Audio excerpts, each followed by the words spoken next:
하나님, 우리의 인생을 돌아보니 모든 것이 하나님의 은혜였습니다. 내 뜻대로 살아보려고 평생 동안 몸부림쳤으나 하나님을 떠난 나의 모습은 오늘날 나의 연약함이요 실패하고 좌절한 모습뿐이었습니다. 이제 하나님을 배웠고 이제 하나님으로 인하여서 살기를 소망하오니 나의 인생을 하나님께서 붙드시고 인도하여 주시어서 마침내 승리하는, 마침내 하나님의 기쁨과 행복으로 마감 짓는 삶이 되어질 수 있도록 축복하여 주시옵소서. 이 시간에도 하나님의 말씀이 나의 신비에 새겨지기를 원합니다. 그 말씀의 능력이 나의 삶 가운데 나타나기를 원합니다. 살아 역사하시는 하나님의 증거가 나의 삶 가운데 날마다 드러나게 하셔서 부족한 우리를 통하여서 하나님의 구원의 역사를 이뤄나가는 하나님의 귀한 권속이 되어지게 하옵소서. 감사드리며 우리 주 예수의 이름으로 기도하옵나이다. 아멘. 할렐루야. 네. 제가 목소리가 좀 약하더라도 이럴 때 귀를 쫑긋 세우시는 훈련이 되시기를 바랍니다. 이 시간 하나님께서 저와 여러분에게 주시는 말씀은 사무엘상 18장 10절로 16절 말씀으로 하나님께서 주시는 지혜로 승리하자라는 제목으로 하나님의 말씀을 선포하도록 하겠습니다. 우리 제목을 큰 목소리로 한번 읽어보겠습니다. 시작. 하나님께서 주시는 지혜로 승리하자. 네.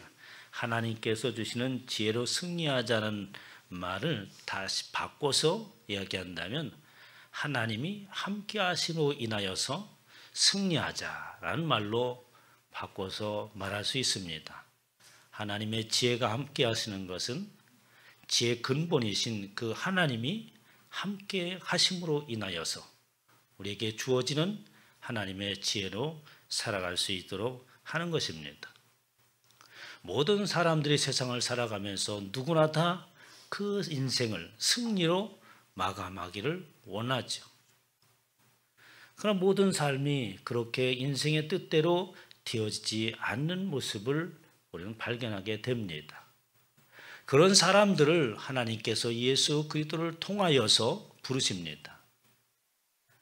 그리고 그 부르심 속에서 하나님께서 우리에게 말씀을 하시죠. 모든 인생과 모든 피조물은 하나님께서 지으셨다고 말씀을 하십니다. 그것이 창세기 1장 1절에 나오는 말씀이잖아요. 하나님께서 모든 것을 창조하셨다라고 하는 것은 하나님이 그냥 모든 것을 만드셨나 보다 라고 끝나는 이야기가 아닙니다. 하나님께서 인생을 만들었다, 사람을 만들었다고 하는 것은 그 하나님의 뜻이 계시다는 것이에요. 하나님의 목적이 있다고 하는 것입니다. 그러므로 인해서 모든 사람들은 인생에 살아가는 목적이 있고 뜻이 있고 그 삶의 의미가 있는 거죠. 그런데 우리가 예수 그리스도를 알기 전에 우리의 모습을 돌아보시기 바랍니다. 인생의 목적이 무엇인가를 알고 살아가는 사람이 있습니까? 인생을 살아가는 그 의미가, 그 뜻이 어디에 있는지를 알고 살아가는 사람들이 과연 있을까요? 그래서 사람들은 말합니다. 우리가 왜 사느냐 도대체? 먹기 위해서 사는 거냐? 살기 위해서 사는 거냐? 여러분 어떤 것이 우리 사는 목표인 거예요? 먹기 위해서 사는 것도 아니고 살기 위해서 사는 것도 아니고 먹기 위해서 사는 것도 맞는 것 같고 살기 위해서 먹는 것도 맞는 것 같지 않습니까? 그것은 다른 말로 말하면 우리 인생에 살아가는 목적과 뜻이 어디에 있는지 모른다는 말인 거예요. 그런 상태 가운데 모든 사람들은 그렇게 살아가고 있습니다. 그런 저와 여러분들을 하나님께서 부르시죠. 그리고 성경의 첫말을 시작하면서 하나님께서 모든 만물을 지으셨다. 특별히 사람을 구별하시고 사람을 지으시기 전에 그 사람들이 누릴 수 있는 모든 것을 만드시고 마침내 사람을 통하여서 하나님의 뜻을 이뤄나가는 목적이 분명한 삶을 사는 것이 인생이다 라고 말씀하시면서 성경의 말씀을 시작하는 것입니다. 그럼 인생의 목적과 뜻이 어디에 있는가를 안다고 하는 것은 먼저 하나님을 알고 그 하나님과 함께 함으로 인하여서 그 목적과 뜻을 아는 거죠. 저와 여러분들이 왜 살아가는지, 왜 태어났는지 그 목적을 알려줄 사람이 이 세상에 있나요? 아무도 존재하지 않습니다. 그것을 분명히 가르칠 수 있는 사람이라면 그분은 대단한 사람이 되는 거죠. 그러나 어떤 성인도 어떤 철학자도 인생에 사는 목적이 어디에 있다, 인생의 삶의 의미가 어디에 있다라고 분명히 말하는 사람은 없습니다. 단지 사람으로서 사람답게 살려면 윤리와 도덕 가운데 살아가야 된다라는 말로 사람들을 어떻게 안심시키고 있을 뿐인 거죠. 그것은 다른 말로 사람과 짐승은 구별된 존재다라는 것으로서 그치고 맙니다. 그러나 하나님은 우리에게 말씀하실 수 있는 거죠. 왜냐하면 그분이 저와 여러분을 지으셨기 때문입니다.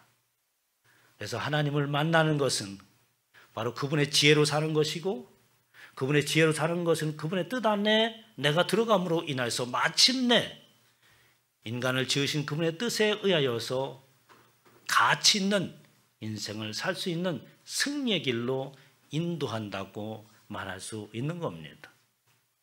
오늘 본 말씀에 들어가기 전에 지난 시간에 지난주에 하신 말씀을 볼까요? 사람의 중심을 보시는 하나님이라는 말씀의 제목으로 하나님의 말씀을 선포했습니다. 하나님만이 저와 여러분의 마음을 아시고 우리 심중에 어떤 계획과 뜻을 가지고 있는 것인지 오직 하나님만이 아신다고 하는 거예요. 어떤 면에서는 굉장히 다양스러운 말씀이죠. 왜? 도대체 나의 이 속마음을 알아줄 사람이 세상에 있어야지. 어떤 사람들은 그러잖아요. 가슴을 치면서 내 마음을 누가 알아줄 수 있냐고. 그런 분들이 상당히 많습니다. 연세가 많이 드신 어머니들하고 얘기해 보면 이 속이 썩어 분들은 내 속을 알 사람이 아무도 없다고 얘기하시면서 책을 한 권 쓸만한 이야기를 계속 풀어내시는데, 사람은 자기의 마음을 사람들에게 보여줄 수도 없고 사람이 또 내 마음을 알 수 없는 겁니다. 그러니까 우리의 마음을 알 수 없다라고 하는 것은 우리 인생의 문제를 해결할 수 없다는 얘기가 되는 거예요. 우리의 마음은 하나님만이 아시는 줄 믿으시기 바랍니다. 그 하나님이 우리의 마음을 아시고 위로하시고 또 품어주시고 그분으로 인해서 살아갈 수 있도록 하나님께서 두 팔을 벌리시는 것이죠. 그 하나님의 마음을 하나님께서 모든 사람의 마음을 하고 중심을 하나님께서 보시고 모든 일을 결정해 나가신다는 이야기가 바로 사무엘을 통하여서 이스라엘 왕이 세워진 다윗을 통해서 말씀을 하십니다. 사무엘상 16장 1절에 그들이 오매 사무엘이 엘리압을 보고 마음에 이르기를 여호와의 기름 부으실 자가 과연 주님 앞에 있도다라고 말하면서 이새의 아들 8명 중에 한 사람이 하나님께서 정하신 왕이다 라고 사무엘에게 말씀해 주셨어요. 그래서 그 이새를 부르고 그 아들을 사무엘 앞에 다 나오게 합니다. 과연 누가 하나님께서 지정하신 이스라엘 왕인가? 그 아들을 첫 번째 아진 엘리압이라고 하는 아들이 지나가잖아요. 그때 사무엘이 깜짝 놀라서 외칩니다. 아, 하나님께서 엘리압을 보고 저가 정말 왕이 될 만한 인물이라고 하는 것을 하나님께서 진작에 알아보시고 저를 지정했구나, 엘리압을 지명하였구나, 이렇게 사무엘은 생각을 했습니다.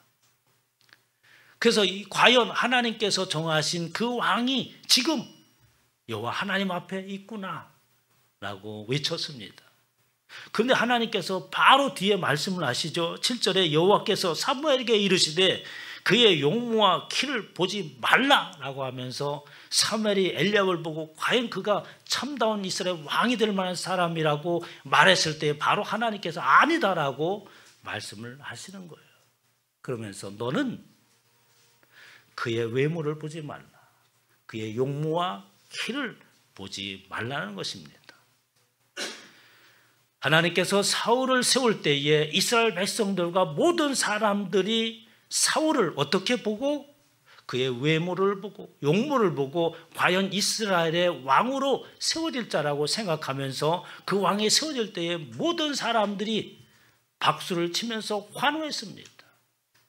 그러나 하나님은 사울이 왕제가 아님을 하나님께서 일찍이 아셨죠. 이스라엘 백성들이 워낙에 그를 허락하여 주셨던 겁니다.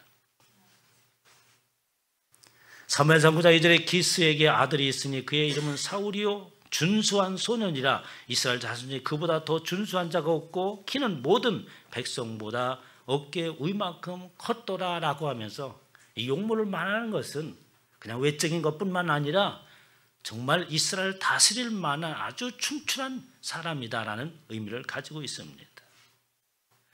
그래서 사무엘이 모든 백성에 대해 너희는 여호와께서 택하신 자를 보느냐? 모든 백성 중에 짝할 리가 없느니라 하니 모든 백성이 왕의 만세를 외쳤더라라고 하면서 그들이 사울을 왕으로 세울 때에 용모를 보고 키를 보고 세웠던 그들 결국 마침내 실패를 하고 말지 않습니까? 그런데 하나님께서 그 이새의 가정 가운데서 다윗을 지명하심은 그러면 하나님께서 이새를 지명할 때에 하나님께서는 이미 다윗의 마음을 하나님께서 헤아리셨죠. 이새 가정은 나름대로 아주 훌륭한 가문이었음에 틀림이 없습니다. 그들의 아들들의 이름을 보면 알 수 있죠. 엘리압, 하나님은 아버지시다.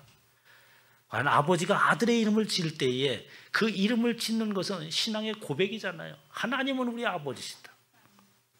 아비나답, 관용의 아버지, 너는 관용의 아버지가 되라. 하나님처럼 모든 것을 용서하고 품을 수 있는 그런 덕망이 있는 사람이 되라. 이 모두가 다 하나님 안에 있는 신앙에 의하여서 나오는 생각들이 아니잖아요. 그 속에 삼마라는 아들이 나옵니다. 놀라운 사람이다. 그래서 앞에 아들들을 볼 때에 이 삼마 놀라운 사람이라고 하는 것은 부정적으로 놀라운 것이 아니라 긍정적으로 아주 큰 일을 행할 사람, 대단한 사람, 기대할 만한 사람이라는 뜻을 가지고 있다고 볼 수 있는 것이죠. 이렇게 아들들의 이름을 지는 모습으로 봐서 이새라고 하는 그 가정은 아주 귀한 가정임에 틀림이 없습니다. 그러나 애초부터 이새라고 하는 가정이 그렇게 훌륭한 가정이었나? 그렇지 않습니다. 그가 하나님을 만나고 하나님의 뜻 안에 들어옴으로 인하여서 그 가정이 그렇게 훌륭하게 된 거죠. 그의 가정의 내력을 살펴보면 마태복음 1장 15절에 이렇게 말씀하고 있어요. 살몬은 라합에게서 보아스를 낳고 보아스는 르덱에서 오벳을 낳고 오벳은 이새를 낳고 그리고 이새를 통하여서 누가? 다윗이라고 하는 사람이 나오면서 다윗의 족보를 거론합니다. 그런데 그 족보들을 보면은 그렇게 드러내고 싶지 않은 사람들이 그 안에 있어요. 부모들이 훌륭하고 아주 많은 사람들에게 어떻게 칭송받는 분이라면 자녀들은 어떻게 합니까? 부모를 자랑하고 다니잖아요. 근데 다윗의 가문은 그렇게 자랑할 만한 가문이 아니었습니다. 그의 선조를 보면 살몬이라고 하는 선조가 있는데 그는 라합이라고 하는 분과 혼인했다고 하는 겁니다. 라합이라고 하는 사람 누굽니까? 기생이라고 하는 사람이에요. 그리고 그 밑에 되는 보아스라고 하는 사람은 룻에게서 오벳 자기의 할아버지가 낳았다는 거예요. 그 룻이라고 하는 사람은 모압 사람입니다. 모압 사람. 모압 사람은 하나님께서 아주 싫어하시는 암몬과 모압 족속이에요. 왜? 근친 상간을 통해서 낳은 자녀들의 후손이기 때문에 그렇습니다. 그래서 저들은 총회에 들어오지 못할 자라. 절대로 그들은 교회에 들어오지 못한다. 다른 말로 하면 절대로 그들은 구원에 이를 수 없다라고 하나님께서 단정하고 그에 들어올 수 있는 총회에 들어올 수 있는 길을 막아버린 자가 바로 모압과 암몬이라고 하는 자손이에요. 그런데 다윗의 증조부가 누가? 모압 여인과 결혼한 거예요. 그래서 오벳 할아버지를 낳았고, 그리고 자기 아버지 이새를 낳고, 그리고 다윗을 낳았다고 하는 것이죠. 그러나 그들 속에는 하나님을 경외하며 하나님의 뜻을 계승해 나가자 하는 속마음이 있었습니다. 그래서 어떻게? 하나님께서 그 가정을 보신 것이죠. 그들의 마음을 하나님께서 읽으시고 그 뒤에 하나님의 뜻을 이룰, 하나님이 기뻐할 사람이 나올 것을 하나님께서 아시고 그 가정이 존귀한 가정으로 세워지게 하셨던 겁니다. 사도행전 13장 22절에 하나님께서 말씀을 하시죠. 다윗을 왕으로 세우시고 증언하여 이르시되 내가 이새의 아들 다윗을 만나니 내 마음에 맞는 사람이라, 내 마음에 합한 사람이라, 내 마음에 들은 사람이라 라는 것이죠. 내 뜻을 다 이루리라 하시더니 라고 하면서 다윗의 가문에 그 안에 하나님이 아니면 살 수 없느라고 하는 신앙의 고백 아래 살아가는 그 가문을 하나님께서 보시고 바로 다윗을 통하여서 하나님의 놀라운 구원의 역사를 이루시는 하나님은 우리의 마음의 중심을 읽으시는 하나님이라고 말씀을 하십니다. 이제 그러한 하나님의 말씀의 중심 아래 들어와야 되는 그 사울이 하나님 말씀에 순종하지 않죠. 불순종함으로 인하여서 그는 하나님께서 어떻게 버린 자가 되어집니다. 하나님께서 떠나셨다, 하나님께서 버리셨다라고 하는 의미는 마치 아담과 하와가 에덴 동산에서 쫓겨난 것과 같습니다. 하나님의 보호하심의 울타리, 하나님께서 잡고 있던 그 손을 놓았다는 거예요. 그 사울이옵니다. 그러자 오늘 본문 말씀 10절에 보면 하나님께서 손을 놓으시고 하나님께서 보호의 울타리를 벗어버리자. 그에게는 어떻게? 예상치 못한 길들이 그에게 찾아옵니다. 10절 한번 같이 읽어볼까요? 시작.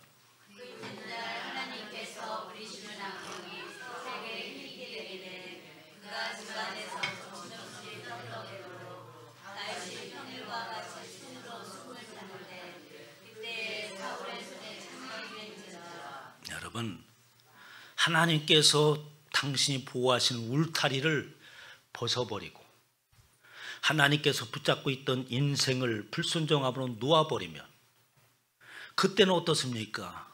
주위에 있던 세력이 그 안에 들어오는 거예요. 마치 밀폐되는 그 공간에 군역이 생기면 주위에 있던 것들이 그 침투에 들어오는 것처럼 하나님의 보호하심과 하나님께서 붙잡고 있는 것은 주위에 갖가지 들어와서는 안 될 세력들이 침투하지 못하게 하는 겁니다.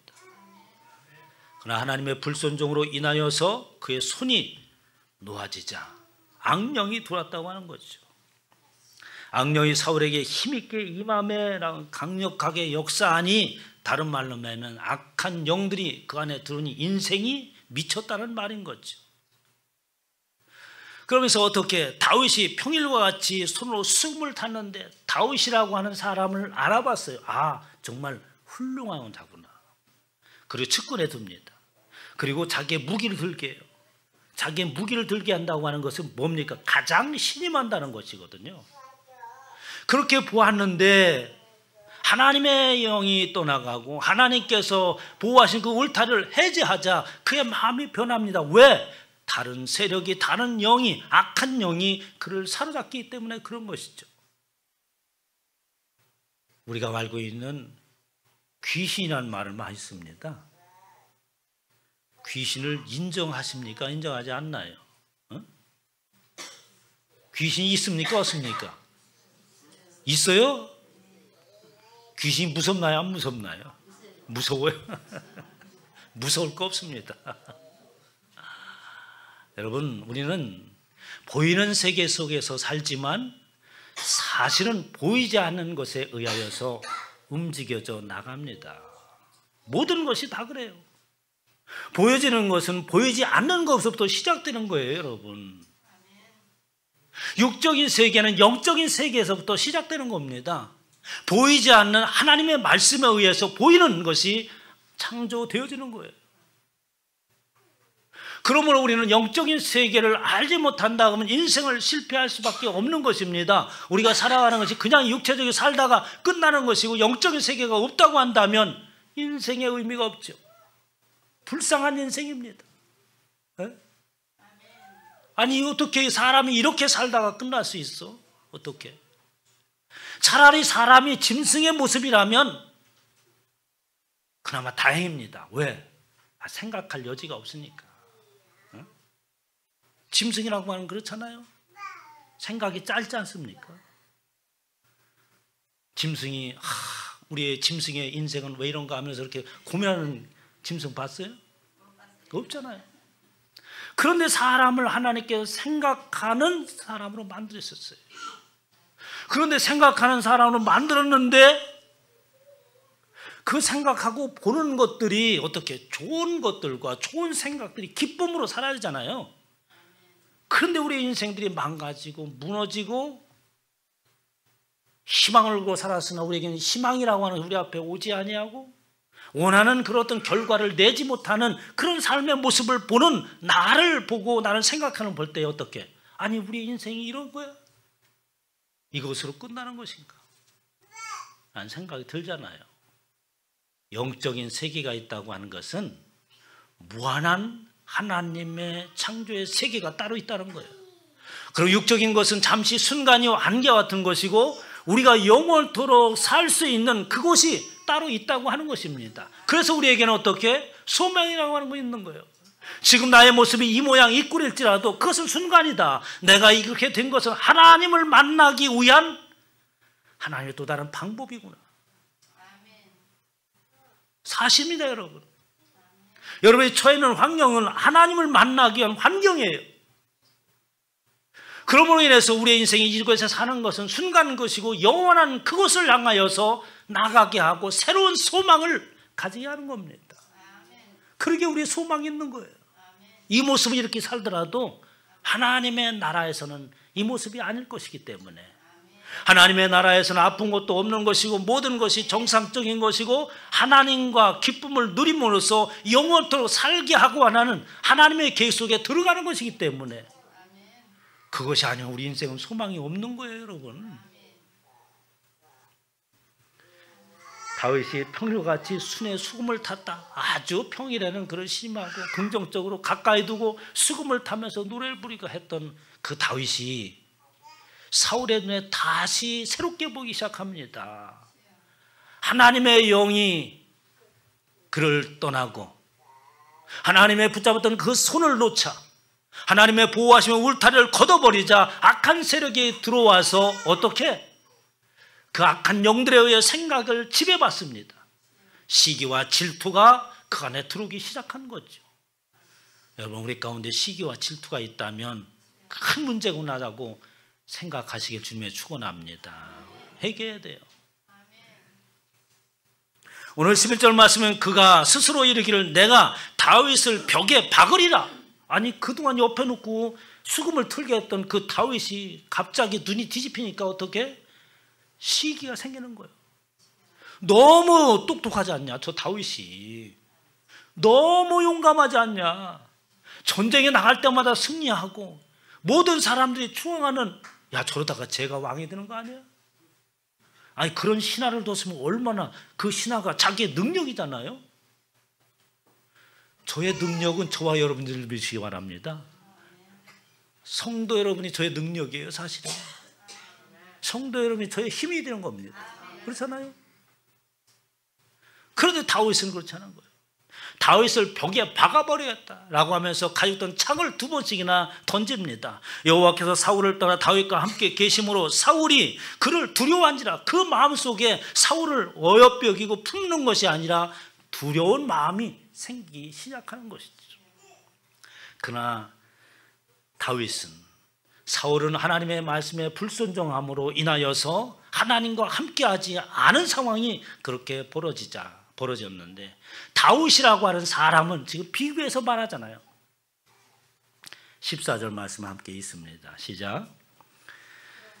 다윗이 그의 모든 일을 지혜롭게 행하니라 여호와께서 그와 함께 계시니라 라는 거예요. 다윗이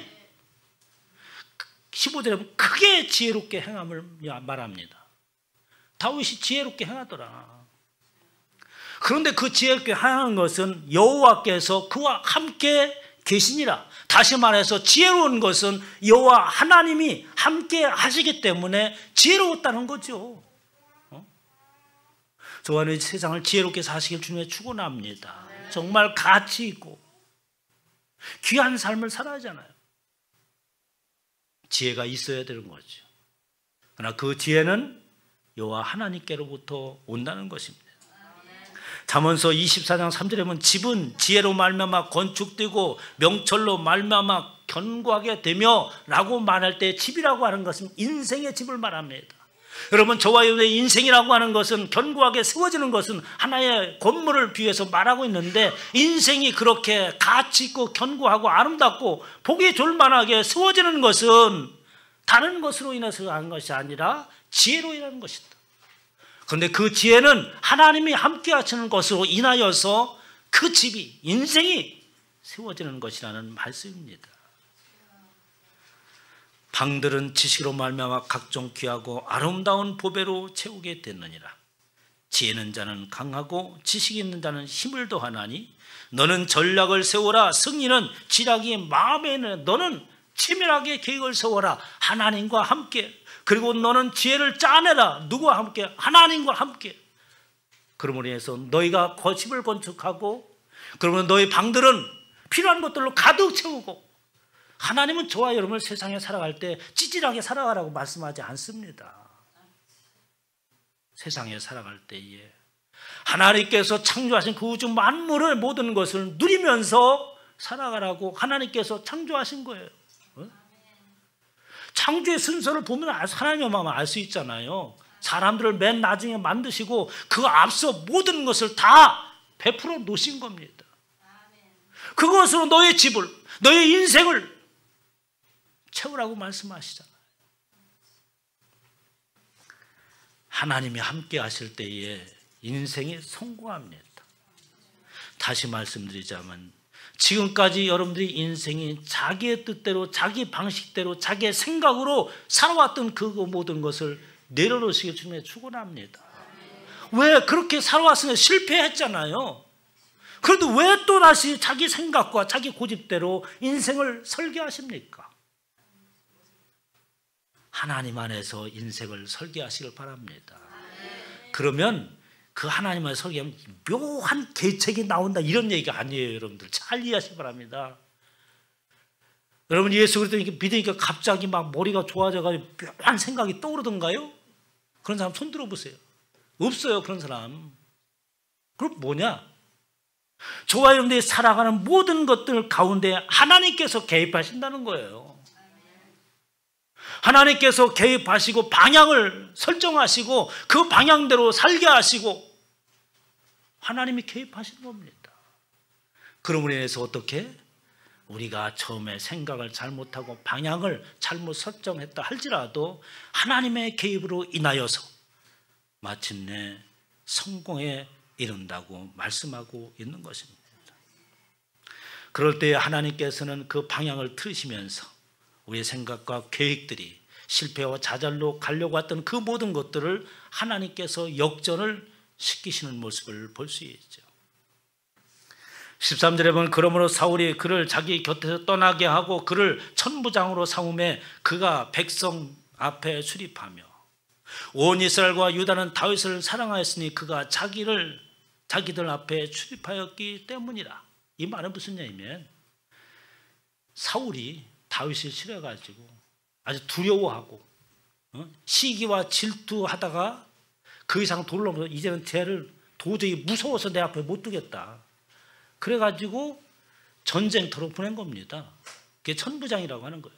너 전쟁에 나가서 싸우다 죽어라 라고 보낸 거예요. 사지로 보낸 거죠. 그뿐만 아닌 거죠. 사울이 다윗을 사울로 삼겠다고 합니다. 좋은 일 같지만 사실 그게 아니에요. 사무엘상 18장 21절에 보면은 오늘 다시 내 사위가 되리라라고 하면서 사울이 다윗을 내 사위가 되라고 얘기해요. 그런데 25절에 보면 이렇게 얘기합니다. 사울이 이르되 너희는 다윗에게 이같이 말하기를 왕이 아무것도 원하지 않는다라고 말하라. 내가 사울 왕이 너를 사울을 삼는데 사울 삼을 때 당시에 관례에서 뭡니까? 많은 지창금을 가지고 오고 왕의 사위가 되는데 이게 현찮은 집안과 혼인할 수가 있나요? 그만큼 뒷배경과 재물이 있어야 되는 겁니다. 근데 사울이 그런 거예요. 다윗에게 가서 아무것도 필요 없다고 해라. 딱 한 가지만 해오라. 뭐라고 그러니까 다만 왕의 원수의 보복으로 블레셋 사람들의 표피 100개를 원하신다고만 얘기해라 라고 하면서 블레셋 사람들의 표피를 100개를 가져오라고 하는 거예요. 표피가 뭘 의미하는지 알죠? 남성의 신발의 껍데기를 100개 오라는 거예요. 5. 그러면서 그 뒤에 얘기합니다. 이는 사울의 생각에 다윗을 블레셋 사람들의 손에서 죽게 하리라 함이니라 라고 해요. 이렇게 다윗이 전쟁터에 나가서 죽게 하고 그것도 안 되니까 사위가 되라고 하는 게임으로 속여서 블레셋 용사들을 치러 갈 때에 그곳에 죽게 하려고 했습니다. 그러나 하나님께서는 역전을 시키시죠. 그렇게 천부장으로 보내고 사위라는 미끼을 던져서 블레셋 표피를 100개를 뺏겨오는 사지로 몰았지만 그가 백성 앞에 출입하며 온 이스라엘과 유다는 다윗을 사랑하였으니 아니 오히려 어떻게 모든 이스라엘과 유다라고 하는 것은 온 이스라엘 백성을 말하는 겁니다. 그를 사랑했다고 그를 높이는 거예요. 그곳에 사지에 갔어도 그 일에 충실하고 전쟁터에 나갈 때마다 목숨을 걸고 왜? 하나님이 나와 함께 하시니까 이 사람은 겁이 없는 거죠. 저와 여러분이 두려움이 없기를 주며 축원합니다. 진짜 아멘인가요 여러분? 그런데 왜 두려움에 떨고 살아요? 왜 두려움에 떨고 삽니까? 대만 갈 때 비행기를 타고 왔잖아요. 2시간 한 10분이면 가는 데입니다. 도착할 때 3시간이 걸리더라고요. 왜냐니까 기류가 바뀌어가지고 밤이 많으니까 비행기가 막 기우뚱할 때마다 사람들이 오 막 소리 지르고 그래서 그 비행장 상공을 계속 1시간 동안 도는 거예요. 이게 못 내려앉고 두려움이 있죠. 그러나 저와 이의 인생엔 저와 이의 생명은 누구 손에 있는 겁니까? 하나님의 손에 있잖아요. 이 순간에 내가 죽어야 된다면 그건 죽으면 되는 거지. 나의 생명이 나의 모든 것이 이미 하나님 안에 있는 것이라면 왜 두려워합니까? 뭐라고? 야 믿음의 사람들은 뭐야? 목사님들은 뭐라? 우 하는 게 아니라 야 기장이 참 조종을 잘한다. 이런 난길 속에도 어떻게 이렇게 사뿐하게 앉을 수 있을까? 박수를 치. 응? 그러니까 하나님의 손에서 벗어난 사람과 하나님 안에 있는 죄종들의 생각이 다른 겁니다. 하나님 안에 있는 백성들과 세상 속에 있는 사람들의 생각이 달라야 돼요. 세상을 온통 여러분 지뢰밭입니다. 그렇잖아요. 두려움 천지죠.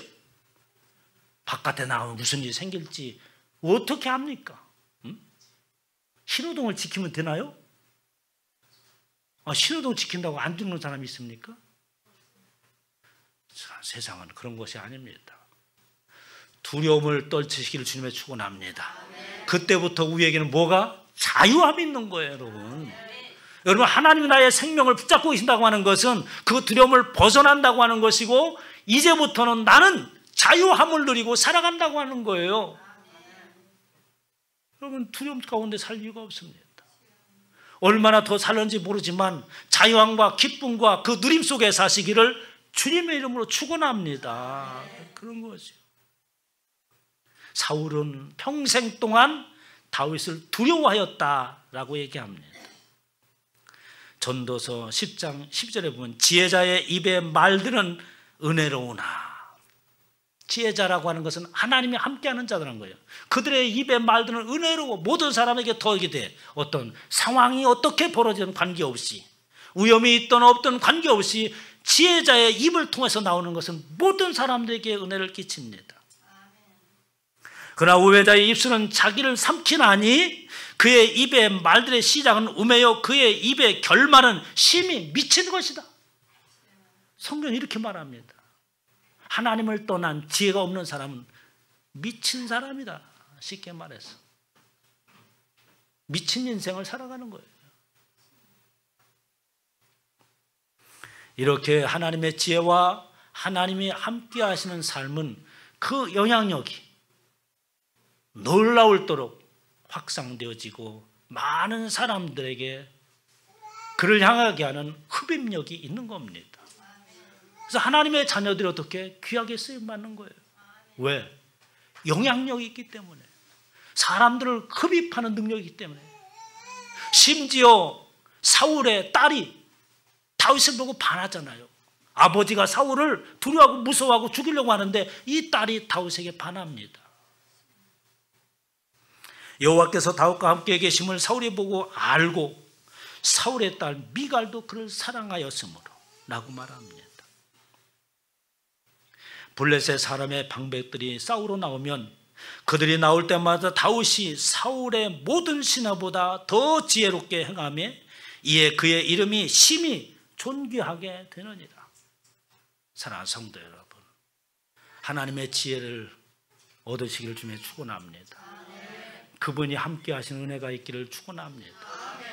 그때서야 우리는 비로소 우리의 말에 영향력이 있고 그 영향력을 모든 사람들을 흡입하는 능력이 생기고 그때서야 모든 일을 하더라도 무슨 일을 하더라도 승리할 수 있는 겁니다. 우리 인생에 하나님이 개입하시길 주님의 축원합니다. 하나님이 함께 하실 지혜가 있으므로 승리하기를 주님의 이름으로 축복합니다. 하나님